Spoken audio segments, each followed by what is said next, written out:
ऋषिवर का ध्यान कैसे भंग होगा? व्यवधान से प्रभु। व्यवधान से अर्थात? हाँ प्रभु, तीव्र वायु प्रवाह से आंधी उत्पन्न करिए आप। आंधी।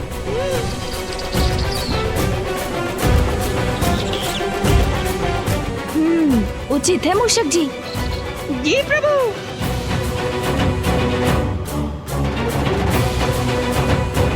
क्षमा कीजिएगा ऋषिवर, किंतु मैं विवश हूँ। मुझे इस क्षेत्र के उद्धार के लिए ये आंधी उत्पन्न करनी पड़ रही है।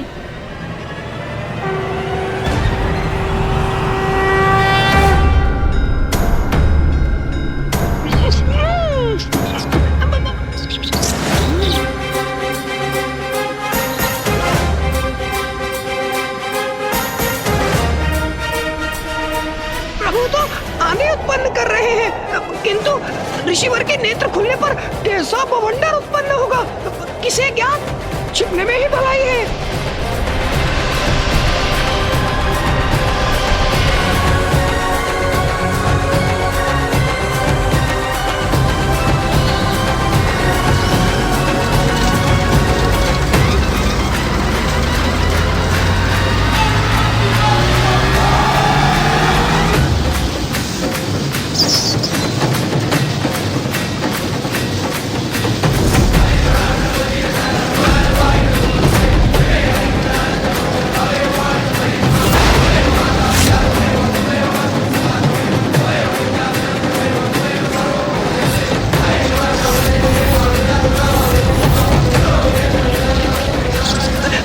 ये आंधी तो ऋषिवर तक पहुंचने ही वाली है।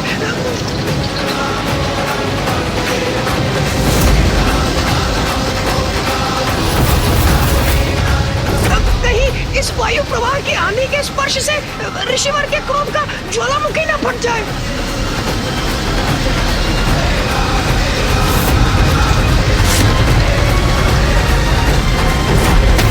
अब शीघ्र भंग होगा ऋषिवर का ध्यान।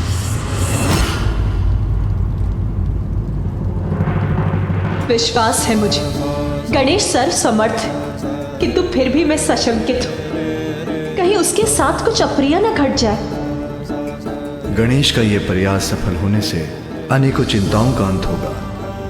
ऋषि अगस्त्य का क्रोध जागृत हुआ तो एक नवीन संकट उत्पन्न होगा।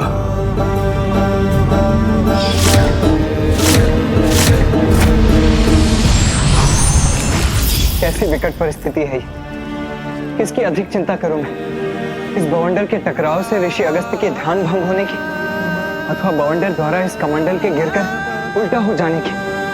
दोनों ही अवस्थाओं में गुरुदेव, ऋषि अगस्त्य कहीं क्रोध में आकर गणेश को कोई श्राप न दे बैठे। तपोबल के धनी ऋषि अगस्त्य ने यदि श्राप दिया तो वह अकाट्य होगा।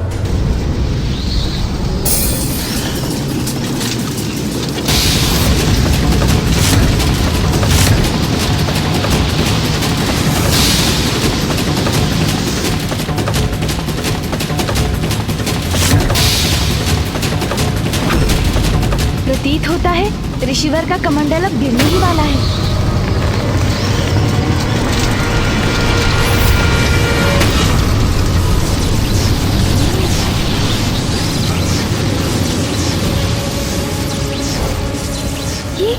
ये क्या हुआ? ऋषिवर के चारों ओर स्वर्णिम सुरक्षा का घेरा कैसे उत्पन्न हो गया? ज्ञात करता हूँ।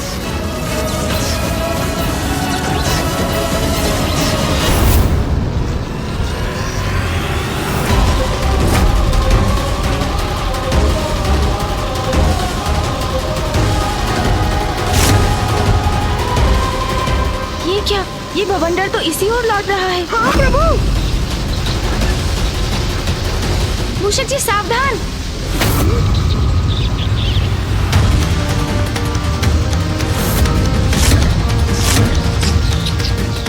इससे रक्षित होना होगा।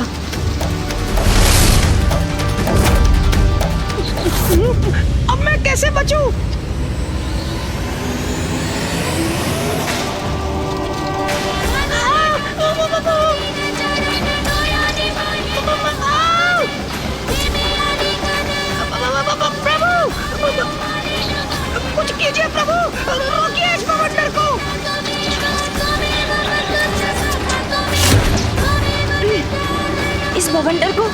आकाश की ओर धकेल देता हूँ मैं।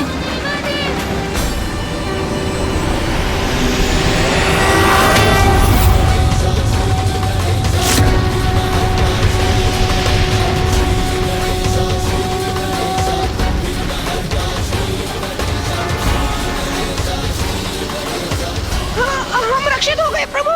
मूषक जी, अब हम सुरक्षित हैं। अब ये वायु प्रवाह तो शांत हुआ, किंतु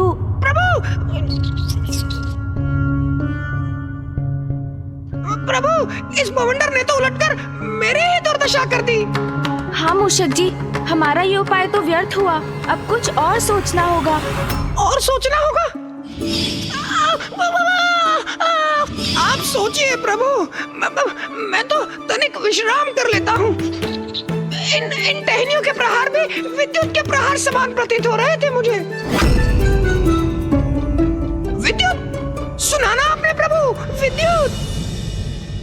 हाँ हाँ, आपने अभी कहा था कि जैसे आपको लगा विद्युत प्रहार हो रहे हैं आप पर। नहीं प्रभु, मैं ये कह रहा हूँ विद्युत का प्रभाव अवश्य होगा रिसीवर पर। उससे इनका ध्यान अवश्य भंग होगा। हाँ, कदाचित ये उचित रहेगा मूषक जी।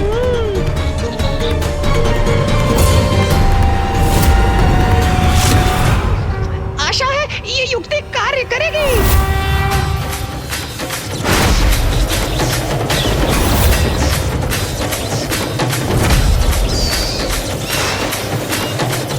मैंने वायु का सुझाव दिया था तो विद्युत के समान प्रतीत हुआ था। अब विद्युत के सुझाव से कहीं अग्निबाण न हो जाए मुझ पर। मेरा तो छिपना ही उचित है।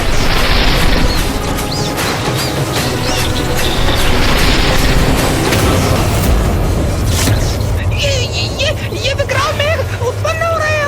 अब आकाश तो काले विकराल मेघों से घिर गया है। ऋषिवर तो अभी भी ध्यान मग्न ही है, किंतु उनका ध्यान भंग होते ही मैं भी संकट में पड़ सकता हूँ। मेरा इस वृक्ष की आड़ से स्वयं को सुरक्षित करना ही उचित है।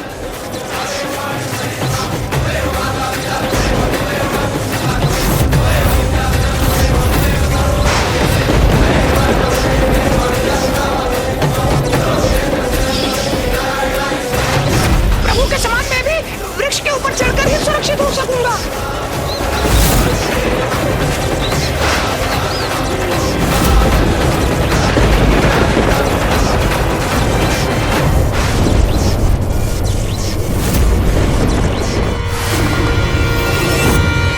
ये गणेश ने ये क्या कर दिया? विद्युत के प्रहार से ऋषि अगस्त्य अवश्य क्रोधित हो जाएंगे। पुत्र गणेश, हमारी चिंता मुझे व्याकुल कर रही है।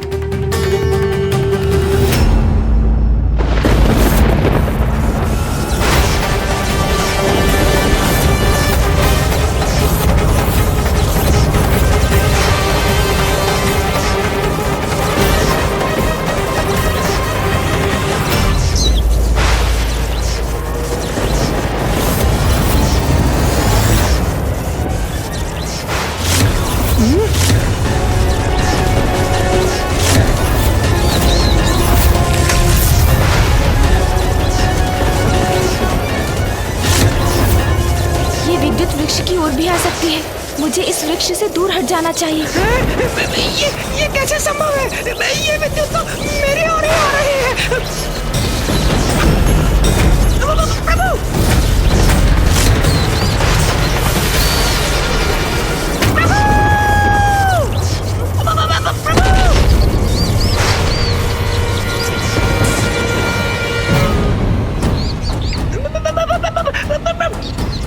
मूषक जी,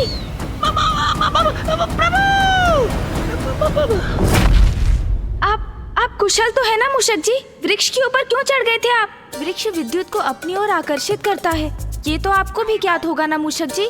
हाँ प्रभु।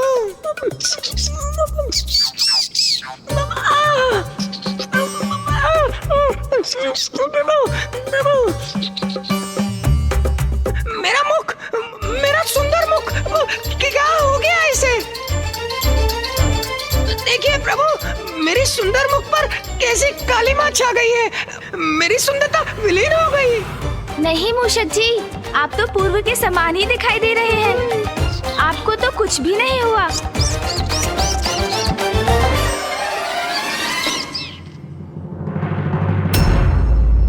मूषक जी, बवंडर और विद्युत तो ऋषिवर का स्पर्श भी नहीं कर सके। इनसे भिन्न कुछ और उपाय करना होगा मुझे। प्रभु गणेश की सारी योजनाएं असफल हो रही हैं। मुझे शंका है, कहीं उसकी योजना का कोई भीषण परिणाम ना हो। कहीं ऋषि अगस्त्य अत्यधिक क्रोधित ना हो जाए। गणेश की युक्तियां। अभी तक गणेश ने अपनी बुद्धि से उपजी युक्ति का कहां प्रयोग किया है, और वही उसकी भूल है। बुद्धि का देवता है वो, उसे अपनी बुद्धि से युक्ति लगानी होगी, तभी सफल होगा वो। प्रभु, अब तो कदाचित भूकंप भी ऋषिवर को उनके तप से बाहर ला सकता है। हाँ प्रभु, मैंने विचार कर लिया है। नहीं मूषक जी, मुझे क्षमा कीजिए। मुझे ज्ञात है आप मेरी सहायता करने का प्रयास कर रहे हैं, किंतु अब नहीं। मैं आपके सुझाव लेता रहा, वो मेरी भूल थी, किंतु इस बार तो मैं अपनी बुद्धि की युक्ति पर ही चलूंगा।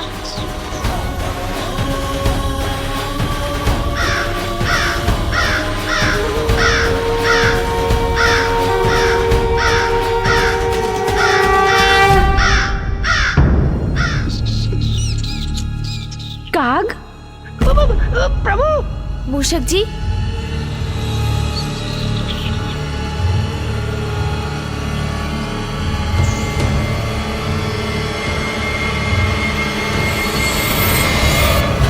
युक्ति तो मिल गई मूषक जी।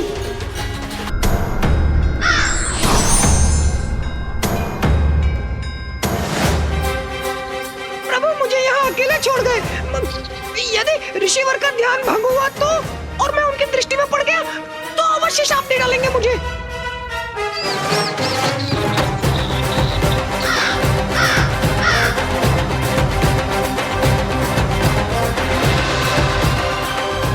यदि मैंने ऊपर से कमंडल तक पहुंचने की चेष्टा की तो ऋषिवर का सुरक्षा घेरा अवश्य मुझे रोक देगा। कदाचित मुझे नीचे से धरती के भीतर से कमंडल तक जाना चाहिए।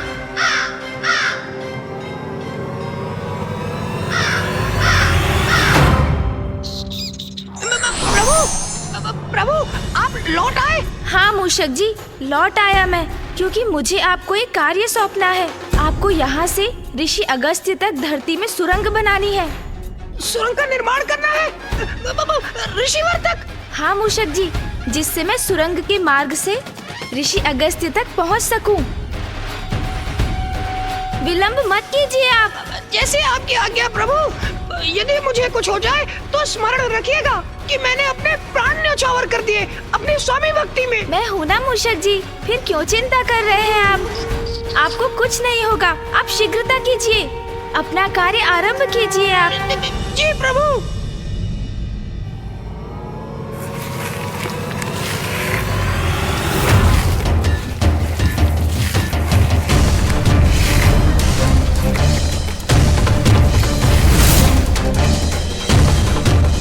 मूषक जी, सुरंग का कार्य पूर्ण हो गया। प्रभु, सुरंग तो तैयार है, किंतु प्रभु ने तो मेरी बात ही नहीं सुनी। मैंने सुरंग तो बना दी, लेकिन ऋषि अगस्त के भय से सुरंग के दूसरी ओर बाहर निकलने का छिद्र ही नहीं बना पाया। ये क्या? मूषक जी ने तो कार्य अधूरा ही छोड़ दिया। सुरंग से बाहर निकलने के लिए छिद्र मुझे ही बनाना होगा।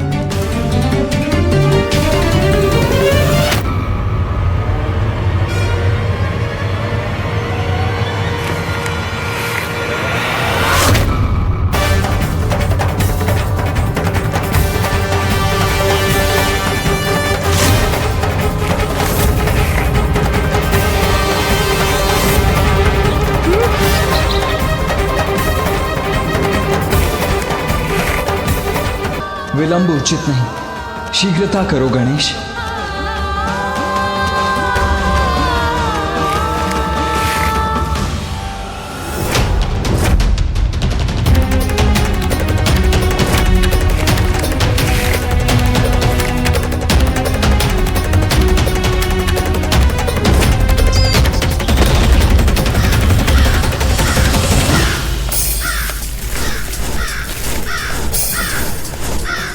कमंडल तो पुनः स्थित हो गया।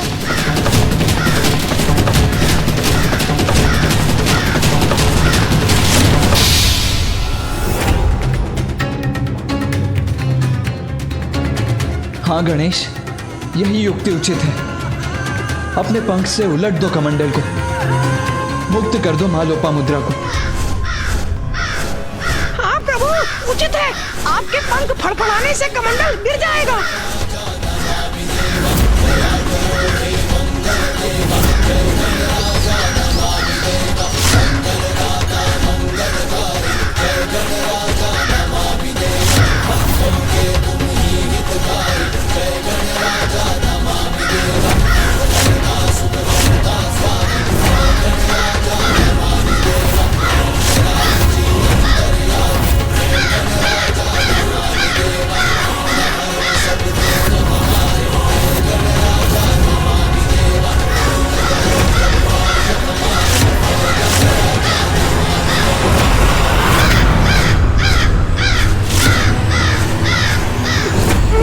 ऋषिवर का ध्यान भंग हो गया।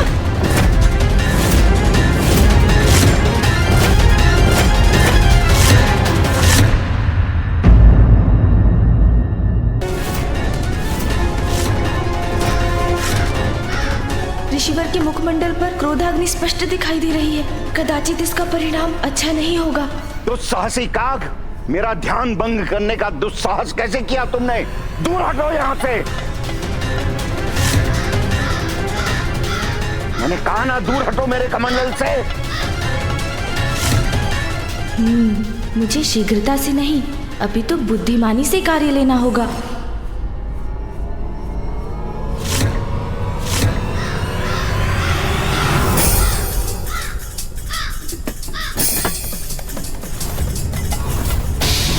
इस काग का इतना दुस्साहस मेरे कमंडल का जल पीने को आतुर है।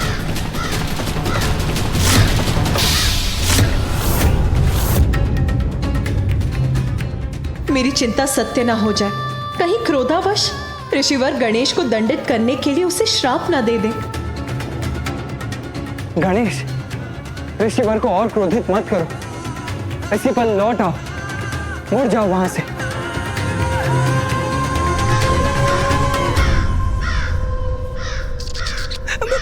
प्रभु संकट में है। नहीं नहीं, मुझे उनकी सहायता के लिए कुछ करना होगा।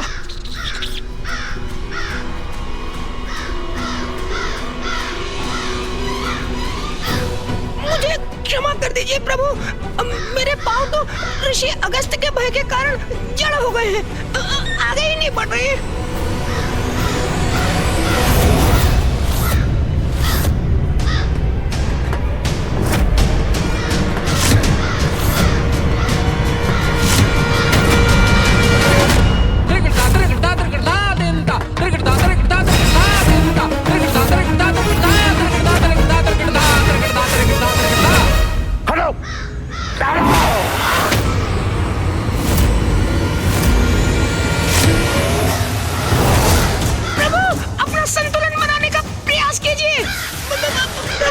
नीचे गिर रहे हैं।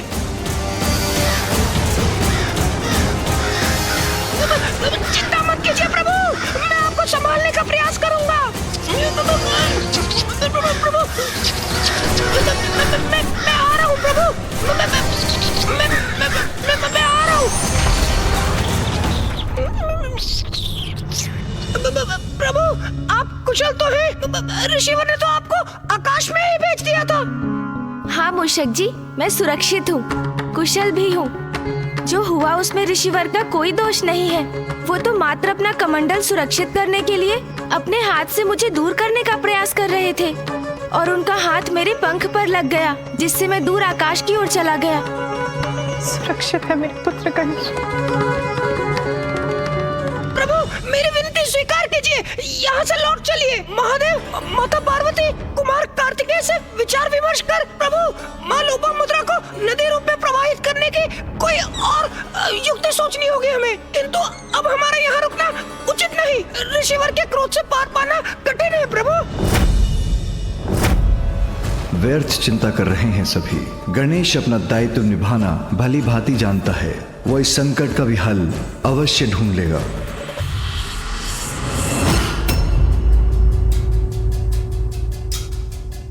अब दूर हट गया वो काग, पुनः ध्यानस्थ होता हूं मैं।